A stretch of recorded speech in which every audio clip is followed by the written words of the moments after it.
Welcome to the Inspiration Contagion podcast, where we spread inspiration one story at a time. I am your host, Holly Jean Jackson.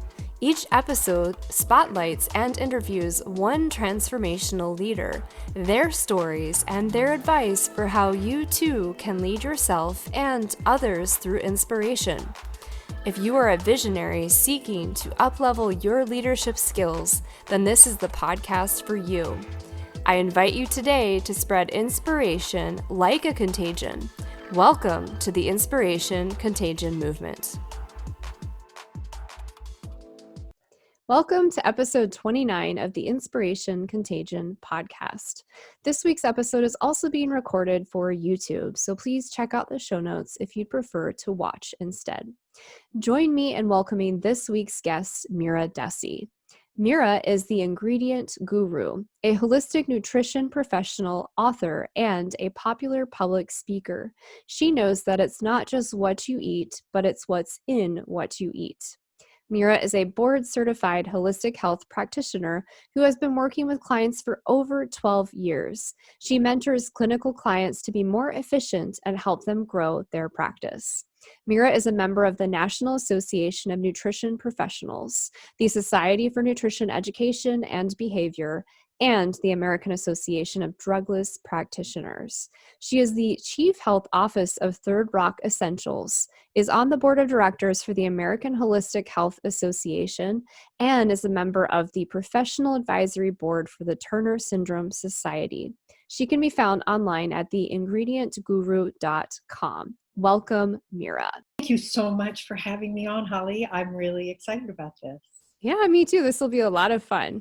So let's kind of just start with a little bit more about your background and who you are.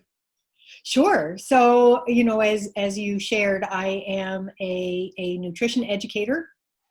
And, for me, I came to this work because I had my own health journey. And it turned out that for me, a large part of my issue wasn't just the foods I was eating, it's all the stupid stuff that gets done to our food that was really impacting me. And from there, as I began to get healthier, as I regained my health, I began to help other people. And then that mission just kept getting bigger and bigger and bigger. And here we are today. I love it. That's great. Very inspiring. And since we're on the Inspiration Contagion podcast, I wanted to ask you, what makes you such an inspirational leader, or what's your secret sauce? I think it really comes down to two things. One for me is I've been there. And so it's not me simply telling you something that I perhaps learned in a book or at school, although I certainly have some knowledge that way as well. But many of the things that I help clients with, whether when I was seeing individual clients to help them with their health journey, and now as I work with practitioners to help them with their business, like I've been there. I've made those mistakes. I've learned those lessons. And so that is part of it. And the other is that for me, it really comes down to my core values, the things that are super important to me. And so the three words that always stand out for me when I think about that are education, kindness, and service. I love that. Education, kindness, and service. And it's so important today for people to understand their values more than ever, particularly when you're a business leader and an inspirational leader, because that's kind of your compass for moving forward. I love that. Well, and I think it's also really important because, for example, when I am mentoring people, one of the things we do is we go through that exercise to figure out what are the things that really resonate for you. And it's not like looking at a list and going, oh, I like these four, because some of them, there are some words that you're like, I want to be that. But when you go through the list and you keep diving deeper, you find out that you're really being drawn another way. But if you know what your top values are, everything else gets measured against that benchmark, Yeah. and that's huge. Yeah, and then it helps you make sure that the goals you're setting for your life and business are aligned to the values that you hold near and dear. And I feel like a lot of times people will go through transitions in life and not reevaluate what their values are and kind of check in over time. So it's important to do that because sometimes they can shift a bit too, especially when the world is changing dramatically. And that is such an important point. I do encourage people to check in once a year with yourself, and you can pick whatever date you want. I mean, some people it's like, okay, the beginning of the year. Other people it's, their birthday. Other people it's some other significant day. But to just have this time where you're like, I am going to take some time for me to focus on what I need, because especially for people who are in caring professions, especially for small business owners, especially for people who are responsible for other people in terms of what they do, you're so busy and life is so full taking care of all of that, that sometimes, there's that old saying, the cobbler's children have no shoes.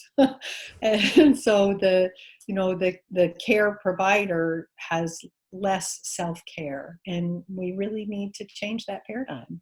Yeah. And I think along those lines, the care provider and even sometimes small business owners tend to be very empathic. And so it's easy to get lost in your clients' needs or in the people you're caretaking their needs and forget your core values and your primary needs.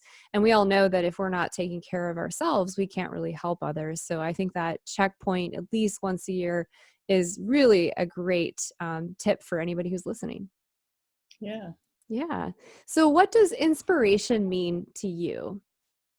Oh, that's such a good question.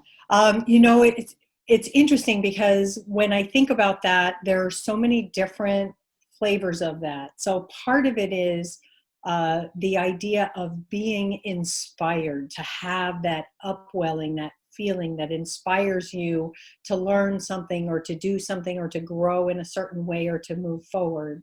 Um, and then another part of that is to connect with those people who you find, for me personally, this is what I do, who I find to be inspiring. There's something about them that I want to emulate, or I want to learn from, or I want to incorporate.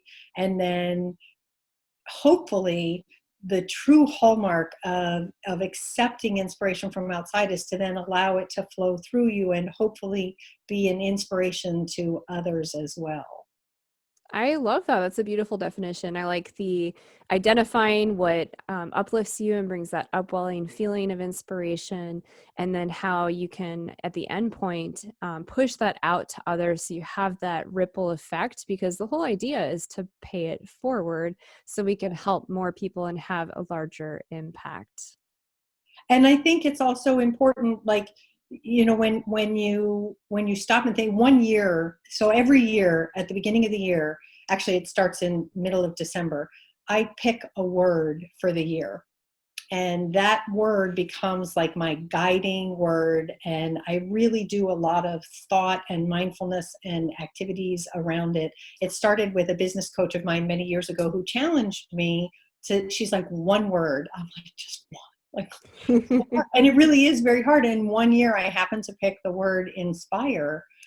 And there was this really deep year of soul searching. And the funny thing is, I've chosen a new word every year, but they all seem to come along as supporting characters. So that idea of inspiring and inspiration still carries underneath. This year's word happens to be authentic.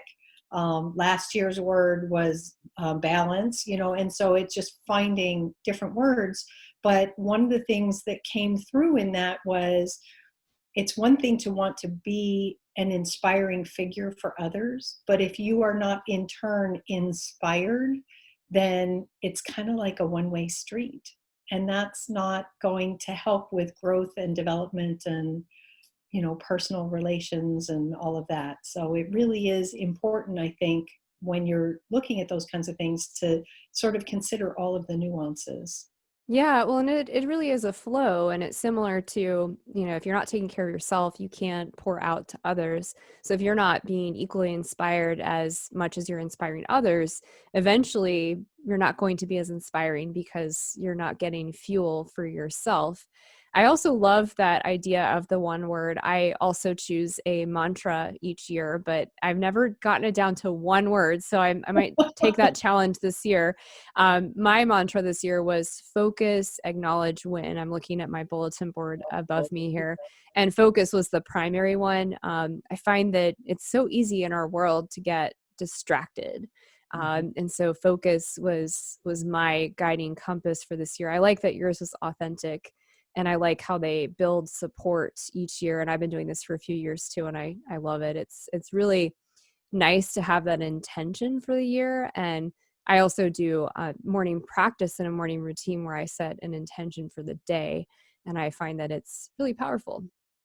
Absolutely. And I think setting intentions is such a good thing because it really gives us not only clarity, but it allows us to see because, yes, there's 24 hours in a day, and presumably every day the sun is going to rise and there's going to be some kind of weather, and there's air to breathe, and the sun goes down, and there's all kinds of things that happen in between. But if we don't have some kind of a parameter or a framework around it, it's very easy to all of a sudden just sort of get lost and very floaty in the pattern of days.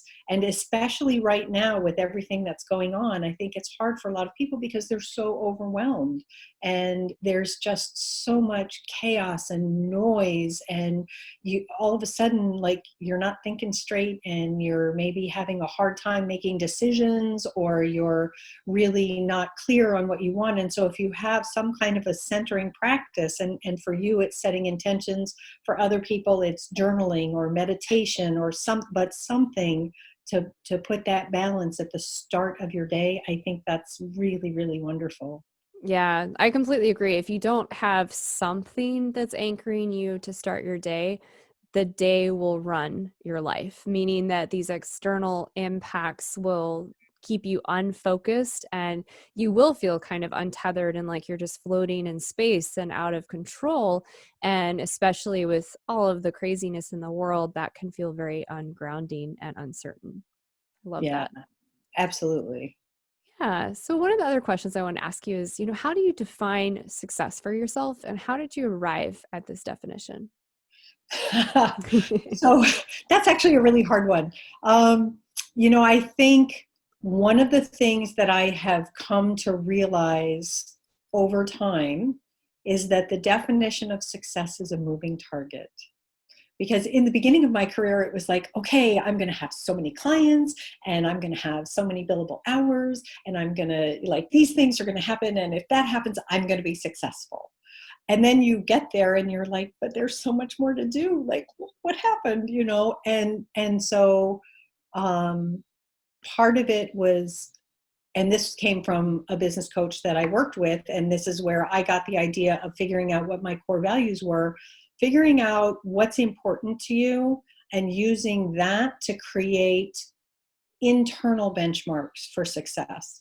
Because the truth of the matter is, there are always people who are going to make more money than you, who are going to have higher profile clients than you, who are going to, and this is if you're a business owner, or who are, going to have something that you don't have. But then there are going to be other people who come running up to you and they're like, oh my gosh, you are so successful. Like, I'm such a fan. And you're sitting there going, I have imposter syndrome right now, you know?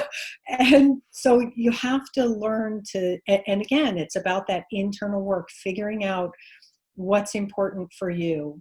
And for me, for where I am right now, especially applicable because of everything that's going on, it's about communicating with the people in my life who are most important to me, and really being clear on what the boundaries are between the different areas of my life.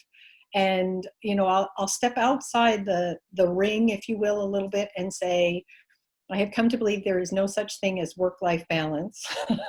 It just doesn't exist. And so there are going to be times when one area of your life needs a little more attention than others.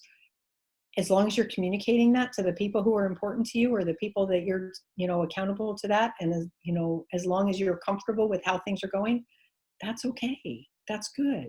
And so I think, to bring it all back in and sort of bring it down to one sentence, to me, success is feeling calm and comfortable with how you communicate with those around you as you move through whatever your life looks like. I love that. And I think that today and all the, any time in life, there's that imposter syndrome. And I like to call that, for people that don't understand what that means, that's the compare and despair. And especially with social media and sheltering in place and being more isolated while we're recording this session right now, this is coming up more for people. And so, like you just shared, there are these external success factors that we might set for ourselves that society puts on us, or our career, or our parents. But then, like you said, it's more important to step back, reflect, and have those internal benchmarks for what success looks like. Because if we're constantly redefining that goalpost for success and not celebrating our wins and not enjoying that journey, then that's incredibly draining.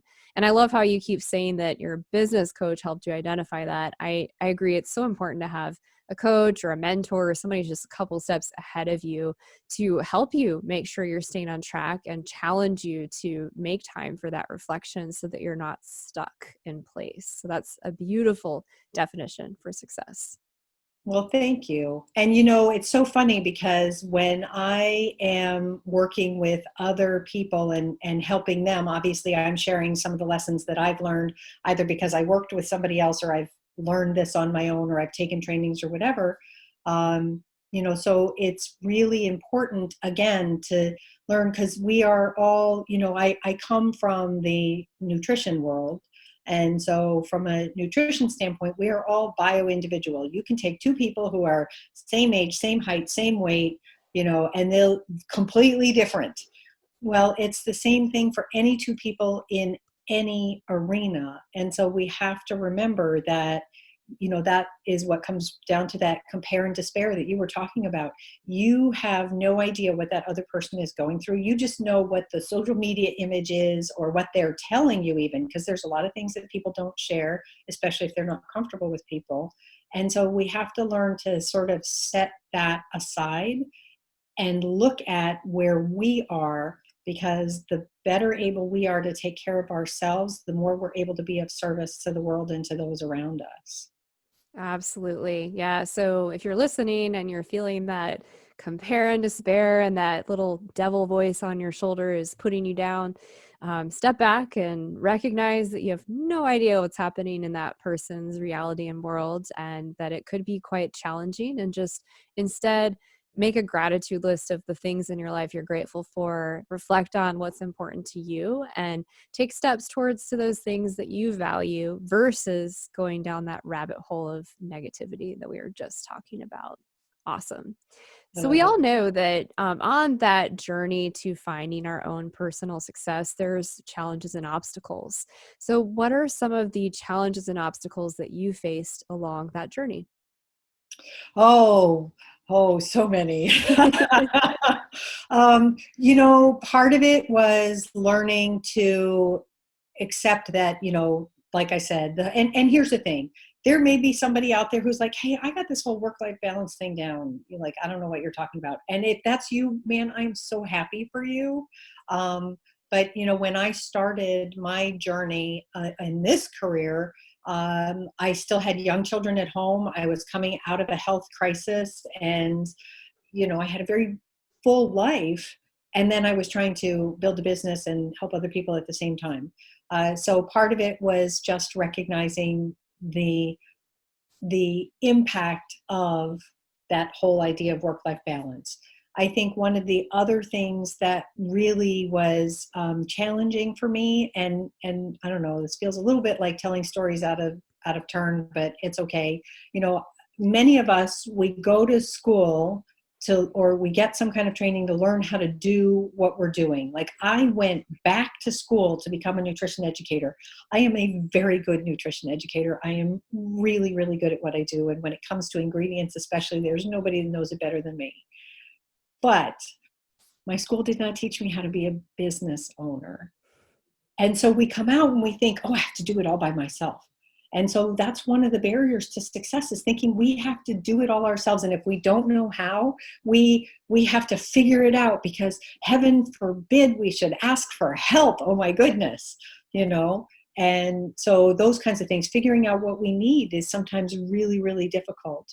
And then I think one of the other challenges, and I alluded to this a little while ago, is looking at everybody else and sort of, I call it, ADOS.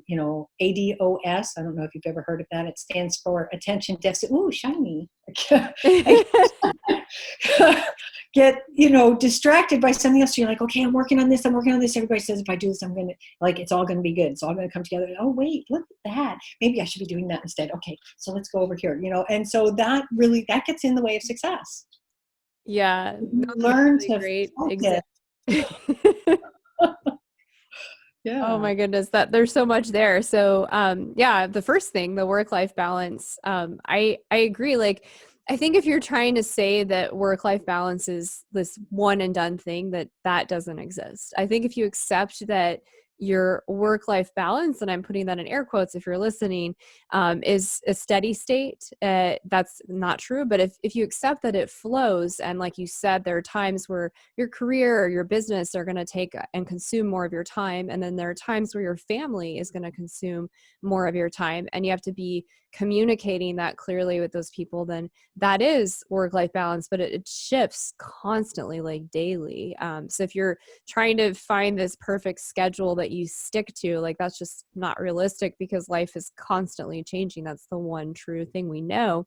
And then I also love your other challenge of, we learn and become experts in these areas where we have these gifts and these skills where we excel. And that's where a lot of entrepreneurs and business owners do have this sense of they have to do it all and know it all. And then there's that imposter syndrome of, I have to know everything in business. And that's not realistic. That's why it's so important to have a community in the business space to support you for areas that you don't have those strengths in, and have a coach that's helping you stay focused, so that ADOS and that shiny thing that's distracting you, because we have those serial entrepreneurs and we have all these great ideas, but if we go after all of them, we'll ultimately fail. You have to focus on one thing.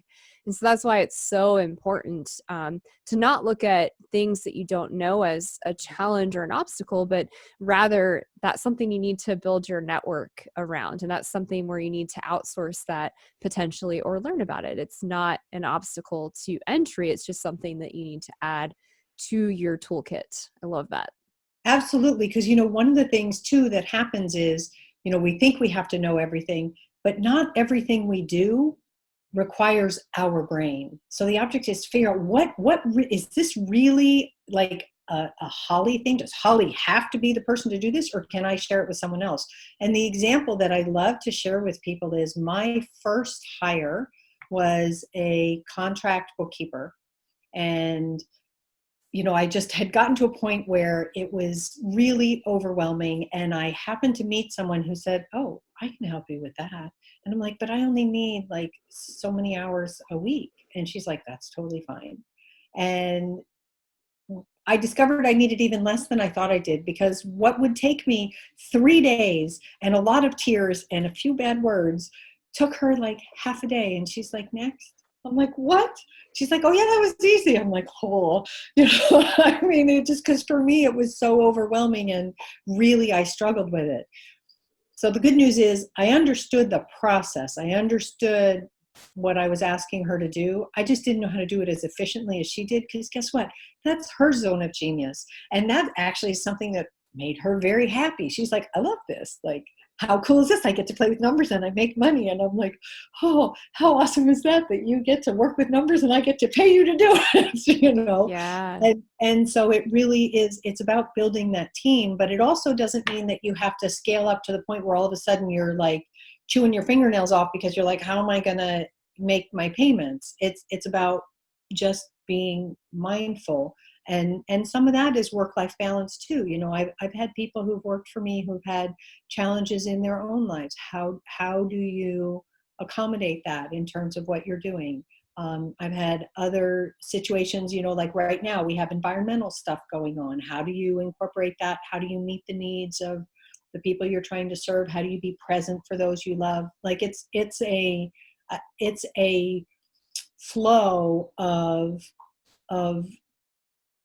understanding, I guess.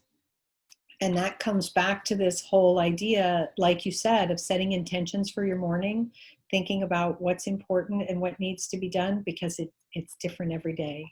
Yeah, I love that example of the bookkeeper because you're right. Like some of the things that are our weakest links as individuals, as a business owner, typically those are things that make the most sense to outsource. And it could just be, hiring somebody on Fiverr just once a month. It's very simple. It's a one-time thing.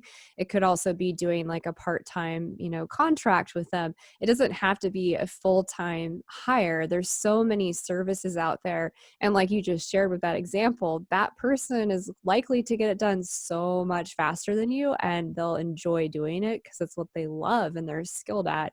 So for those of you that are on, the podcast right now and you're solopreneurs or you're just getting started and you're doing everything, ask yourself, what are the things that you really hate doing in your business that it's because the skill set is not there, that you could hire somebody else to do or just outsource and start experimenting with that. Yeah. Yeah, absolutely. Yeah. So what is a story of inspiration that you are known for? I think for me, a lot of it is based around my own health journey. Many years ago, I was so ill, I was unable to get up off the sofa. I literally could not walk up a flight of stairs without lying down on the top step to recover. I had a lot of doctors, I had a lot of medication, and I began to, over time, and that's sort of like a very long story, but I began to realize that it was coming down. A lot of it was what was in what I was eating, and that I needed to make some changes, and I needed to take back what was happening, because unfortunately, and this is a story that's very common for a lot of people, my doctors weren't all talking to each other. And so nobody had a real clear global picture of what was happening. And their thing was, well, your test results look fine to me. And then sometimes, I would get the old, maybe you should talk to somebody kind of thing. And so, and you're sitting there going like, okay, yeah, maybe I am a little depressed because this is awful, insert bad word here. But I'm sick. I like, I need help. I want to be better. And as I began to get better, I also began to realize that there were a lot of people who were in the same boat, and to begin to go to bat with them. And that's part of why I wrote, my books. That's part of why I do the public speaking that I do. No one should have to go through that. No one should have to have their health journey dismissed by somebody who doesn't understand it. And the fact that I could not only do it for myself, but help other people do it, I believe has served as an inspiration for other people. Absolutely. I've had a similar experience. I have some chronic conditions that I've had to deal with over time. And I can't tell you how many times I've had a medical provider or a physician tell me, oh, this could be a psychological thing and you should see a therapist. And I'm like, no, I'm pretty sure this is not that. I'm pretty self-aware. I'm doing a lot of things for my mental health. It's kind of sad that we have to advocate this hard and force our doctors to speak to one another, and it's really because they're so specialized. I think that for them, and maybe it goes back to this whole thing where you have to know it all. When they get a really challenging case, and the research and the studies and the tests that are coming back aren't clear, they get frustrated. And so they're like, oh, well, you should see this person instead. And it's sad because I see this with my migraines with my neurologist. He's like, oh, well, you're challenging. You need to go to a headache center or a headache clinic. And you'll come to him with another idea. And he's like, again, it's just too challenging.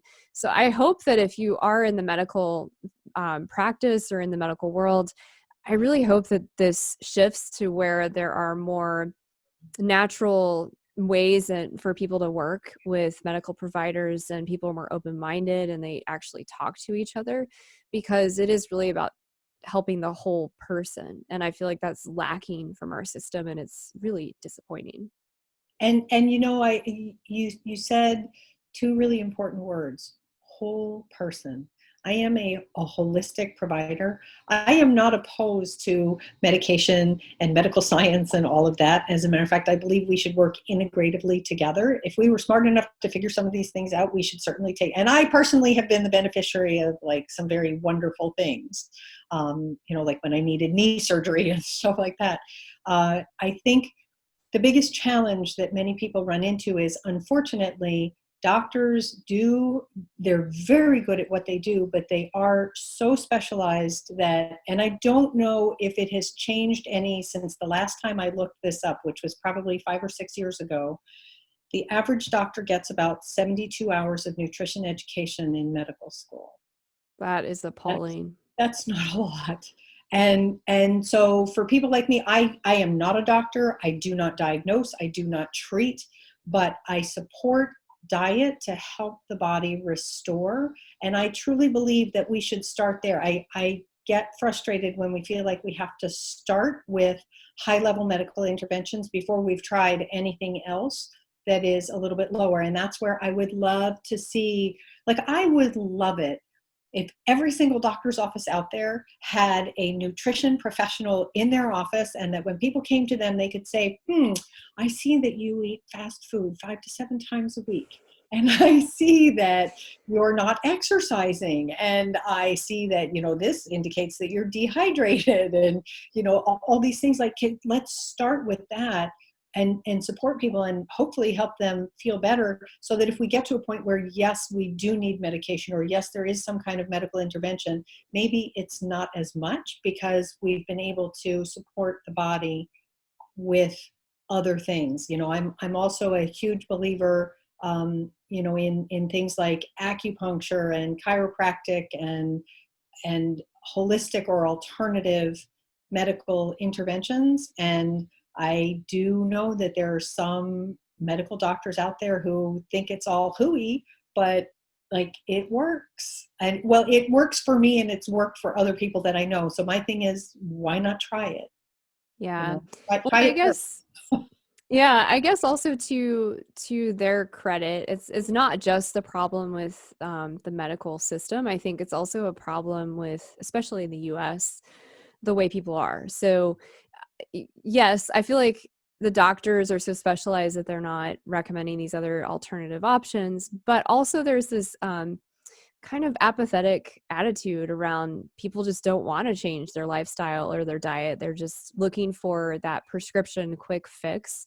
And sadly, those prescriptions have all these other side effects, and it's not actually treating the real problem. And so there's also this responsibility that I think patients need to take. And if they really do want to fix the root cause, that's where these holistic solutions and alternative health options partnered with a medical doctor come into play. So I think it's really more of a society problem and not just the medical system. It's probably both sides. Wouldn't you agree? Well, you know what? And so what I would say is, when people, when you're sick and tired of being sick and tired, usually you're willing to make a change. That's like pretty standard. And I think what happens is, sadly, we have so many people who have grown up with a system where we are given information that's not true. And so it's not that they don't want to, it's that they don't know how, because they've grown up in a system that says food doesn't really matter, eat what you like, or, oh, a calorie is a calorie is a calorie. And to that like really pisses me off when people try to tell me that, because my thing is, all right, so let's pick a 100 calorie, something, because they sell all those 100 calorie snack packs, which are just horrible, but that's okay. So let's pick 100 calories as our benchmark of comparing calories. So you can either have an apple, a medium-sized apple, nice and juicy, full of quercetin and fiber and a healthy form of sugar and some other phytonutrients, like really good for you. Or you can have 10 peanut M&Ms. filled with sugar, petrochemicals, preservatives, and other crappy ingredients. But they're both 100 calories. So like a calorie is a calorie is a calorie. No, sir, because one of those is going to nourish you and help your body feel better, and the other one isn't. But again, we are in, unfortunately, our current setup says food doesn't really matter. And so, we have school lunch programs that don't feed kids a nourishing lunch to help them go through the day. We have people who don't really know how to shop for their health, how to nourish their body. They think, oh, well, I have $5, so I can either get that fast food meal, which is going to fill my belly, or I can buy some beans, which doesn't sound very attractive until you learn how to cook the beans and make them delicious, but, and so it's a huge education piece.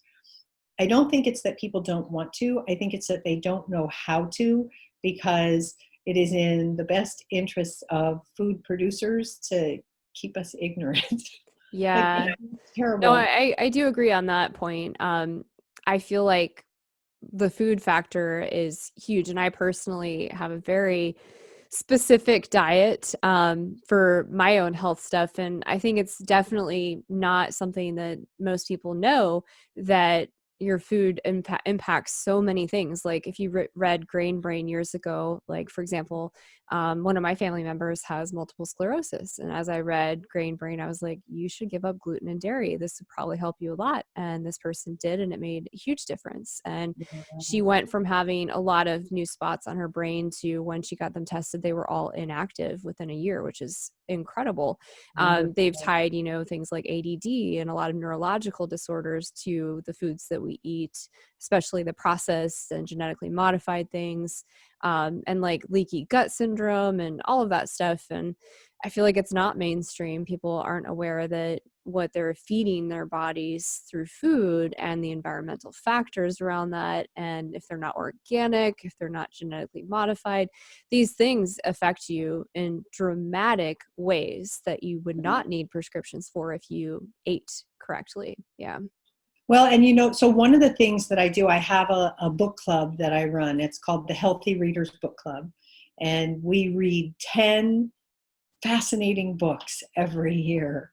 And, it's amazing. Some of the books, one of the books that we read, for example, was Salt, Sugar, Fat by Michael Moss. And in that book, they talk about how the food producing system really shifted so many things that were happening to food, and how, for example, Lunchables got invented, and now they're so ubiquitous, we never knew before. But it's all about, in the pursuit of how they do business. We also read a book that talked about how one tiny town over in Europe managed to push GMOs out of their community, but how hard it was and what they had to go through and the uphill battle that they faced to make that happen. And so again, part of that is about, I love running the book club, one, because I want to read these books and I want to learn more, but it's also about education, because the more we learn about how our food supply, our environment, how our body works. Right now we're reading a book about taste. Very fascinating. Turns out there's like lots of incredible stuff about how our taste buds work. And guess what? Food producers pay a lot of money to figure that out because they want to be able to manipulate it, and so it's really just about reaching out and educating and helping people, because the more you know, the better able you are to make decisions. If you don't know, you're just kind of like, yeah, I don't know, sounds like it could be something. But once you start learning about it, and you're like, invariably, I get people who come to me and they're like, how are they allowed to do that? Why are they allowed to put this in our food? And I'm like, well, because it's not against the law. Doesn't mean it's right. Doesn't mean it's good for you, but it's allowed. So here are ways to avoid that, Yeah. or Yeah. yeah. I So just, love how the more you know, it definitely expands the menu of options that you have.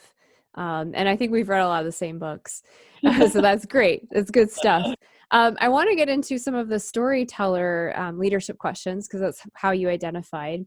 So I wanted to ask first, do you believe that using stories to inspire and lead is important? I do in part because to me, I really resonate with stories. And as a matter of fact, I shared a couple already up until this point. It just, I feel that sometimes if we have a story that we can share with others, there may be points in there that resonate or that someone recognizes that helps them begin to make that educational shift. When we send children to school, to public school or private school, it doesn't matter, to learn, invariably the majority of our educational settings are very auditory, rote learning kind of things. The problem is that only 40% of all people actually learn that way. And I happen to feel that a lot of us learn better by example or by story. Yeah, there's a statistic, I don't recall what it is at this moment, but there's some pretty strong statistics that support that people relate to and resonate more with stories because they can see themselves in the story, and then it's got that emotional connection where they can relate to one aspect of it, even if it's not exactly the same as their situation. So I think that's Exactly. so powerful and it sticks with you. Yes, absolutely. Yeah. So, what are some key transformational stories or stories that have stuck with you over time that really inspired you? Key transformational stories. Well, I think one of the biggest transformations that I had, aside from my health story, like that is a huge one. Actually, there's another really huge one developmentally in my life, which was becoming a parent. Um, but in terms of where I am right now, I think the biggest transition, in part because it was a challenge. There was a period in time where I was both mentoring other practitioners and still serving consumers, and so I was in that sort of seesaw thing. And I eventually had someone who pointed out to me that it was really hard to serve two audiences, and having to pick and claim what my focus was going to be moving forward. Was I going to change? And change is always such a hard process, you know, and we even if we're ready, we don't always necessarily recognize that we're ready.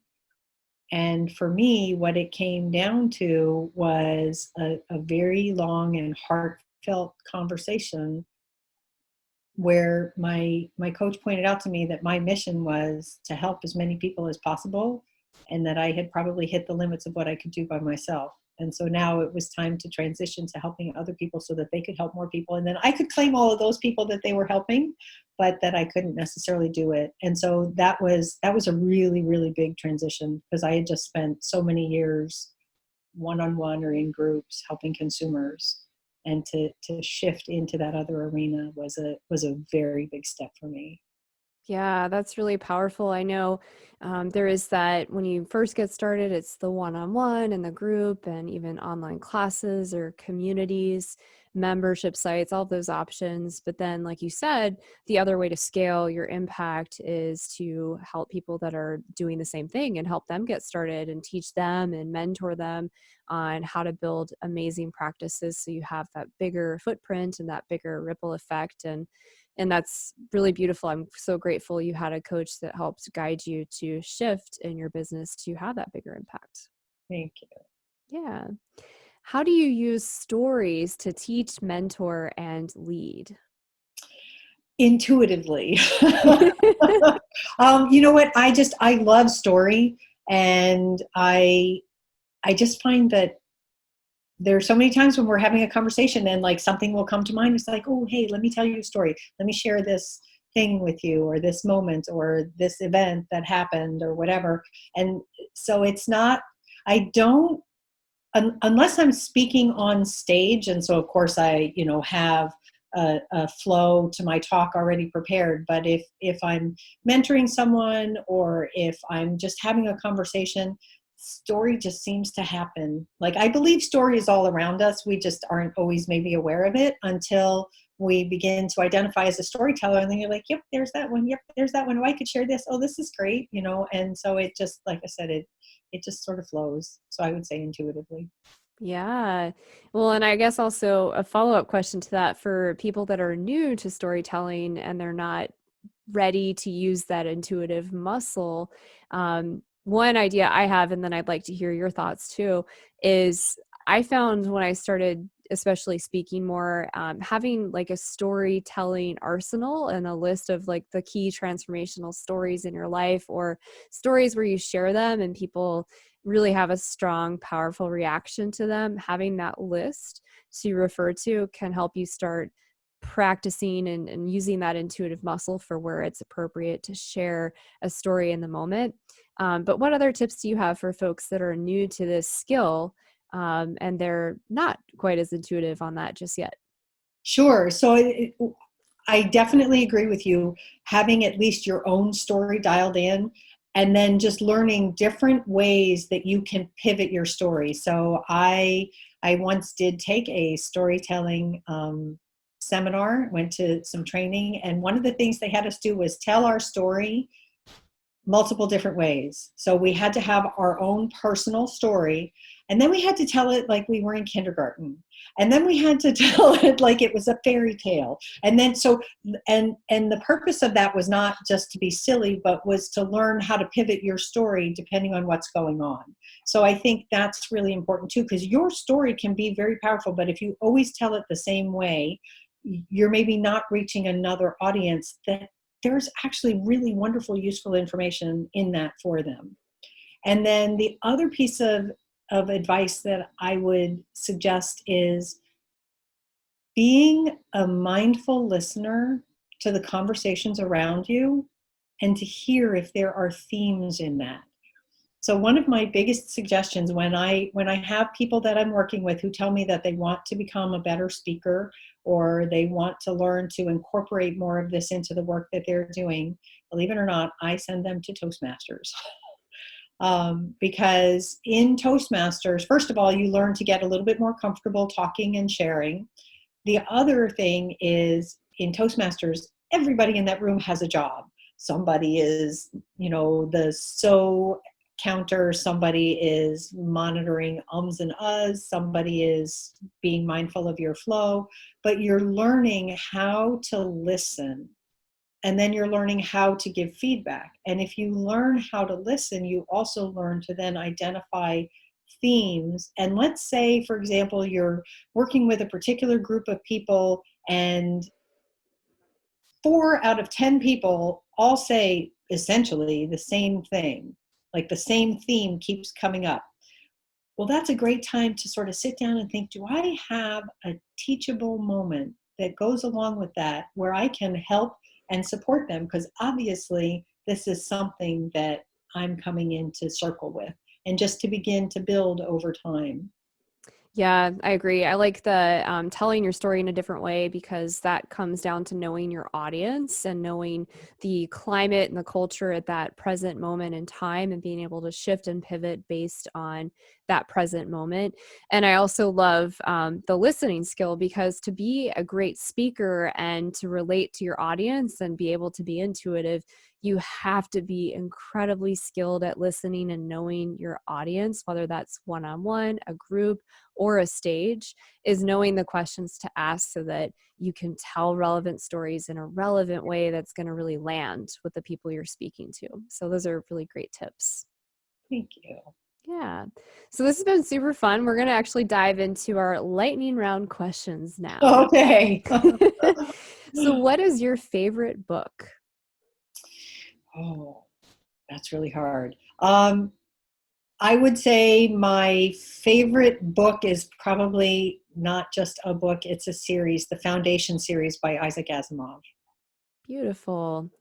What networking or community group do you love the most? Man, I belong to several, and I don't want to hurt anybody's feelings. Um, you know, quite frankly, I think I would probably, for right now, say that it would be the nutrition group that I belong with, just because we're all growing and supporting each other in pursuit of supporting and helping others. Fabulous. What's the best piece of advice you could share with others today? nothing is permanent. Absolutely. If you could share one message with the world, what would that be? Eat well, be well. Sounds simple, not easy, but Not easy. challenge accepted. Definitely not easy. And my last question, what's the legacy you wish to leave behind? The legacy that I wish to leave behind is, because I don't believe it will change in my lifetime, but I believe we can begin the process of changing the paradigm of food in this country so that everyone can have the health impact of their diet and their lifestyle that they deserve. I love that. That's beautiful. And I stand beside you with that so that they can also build businesses that are amazing because without your health, you can't do much. Yeah. So I'm glad that you're out there tackling that legacy. Mira, this has been amazing. I also know that Mira has a gift for the audience today, and that is called Stop Spinning Your Wheels. It's a white paper. Would you like to share a little bit more about that, Mira? Sure. Wherever we are in life, and you don't have to be a business owner. I mean, anything that we do in life, there are times when we get very paralyzed and we struggle being able to move forward. And so what happens is we either sit there and ruminate over something or we ignore it because we don't know how to deal with it. And so I just saw this over and over again, and it motivated me to dive in and do a bunch of research, which is why I'm calling it a white paper. There's a whole bunch of research at the back of the paper. And I decided that I needed to share it not only with the people that I was mentoring, but with others as well. So what I've done is create a special page for your listeners, and they'll be able to go to a special web page, get a coupon code, and download it for free. Fabulous. All right. I hope that you guys take that challenge and take a look at that white paper. It's got a lot of good information for you. Also, if you're interested in learning more about Mira, I'll have a link to her website as well as a couple of her social media pages. Thank you so much, Mira. This has been so wonderful. And to our listeners, thank you so much for tuning in to the Inspiration Contagion podcast.